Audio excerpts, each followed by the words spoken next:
Progressive United engineers অ্যাসোসিয়েশনের উত্তর দিনাজপুর জেলা শাখার পক্ষ থেকে পালিত হলো বন মহোৎসব। মঙ্গলবার উত্তর দিনাজপুরের রায়গঞ্জে এই বিশেষ কর্মসূচির আয়োজন করা হয়। এই উপলক্ষে সংগঠনের সদস্যরা রায়গঞ্জ ব্লকের পূর্ত দপ্তরের রাস্তার দুধারে সেচ বিভাগ সহ বিভিন্ন জায়গায় বৃক্ষরোপণ করেন। এই কর্মসূচি সম্পর্কে সংগঠনের যুগ্ম সম্পাদক অনিমেষ বসাক জানিয়েছেন, 14 থেকে 21 জুলাই সারা রাজ্যে পালিত হচ্ছে বন মহোৎসব। শুধু বৃক্ষরোপণই নয়, গাছপালা সংরক্ষণের ক্ষেত্রেও বিশেষ গুরুত্ব আরোপ করা হয়েছে। বিশ্ব উষ্ণায়নের হাত থেকে রক্ষা পেতে সবুজায়নের বার্তা দিয়েছেন তিনি। আমাদের এই প্রোগ্রেসিভ ইউনাইটেড ইঞ্জিনিয়ার্স অ্যাসোসিয়েশনের তরফ থেকে এই 14 থেকে 21 এই সপ্তাহটা আমরা গোটা রাজ্যব্যাপী বন মহোৎসব পালন করতেছি।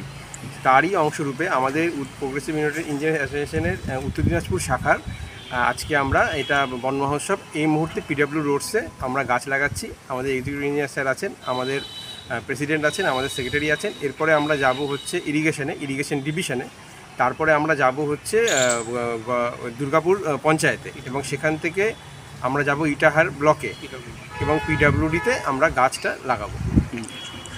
সেটা কিভাবে করছেন আপনারা? এইটার জন্যই আমরা মেন ফোকাসটা এবার ওটার উপরেই দিয়েছি, যেহেতু আমরা গাছটা রক্ষণাবেক্ষণ করতে না পারলে গাছ লাগিয়ে শুধু লোক দেখানো প্রোগ্রাম করে কোনো লাভ নেই। এই জন্য আমরা গাছগুলোকে সাধারণত বাউন্ডারি ওয়ালের প্রেমিসিসের ভিতরে লাগানোর চেষ্টা করছি, এবং যেখানে আমরা বাউন্ডারি ওয়াল প্রেমিসিস বা কোনো ব্যারিকেড আগে থেকে নেই সেখানে আমরা ফেন্সিংয়ের ব্যবস্থা করতেছি, যাতে গাছগুলোকে আমরা প্রপার রক্ষা করতে পারি।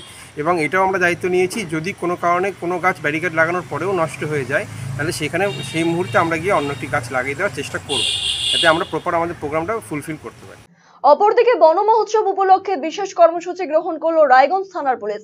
রায়গঞ্জ থানার পক্ষ থেকে 40টি গাছ এদিন বিতরণ করা হয়। বৃক্ষরোপণের জন্য সাধারণ মানুষের কাছে আবেদন জানিয়েছেন পুলিশ আধিকারিকেরা।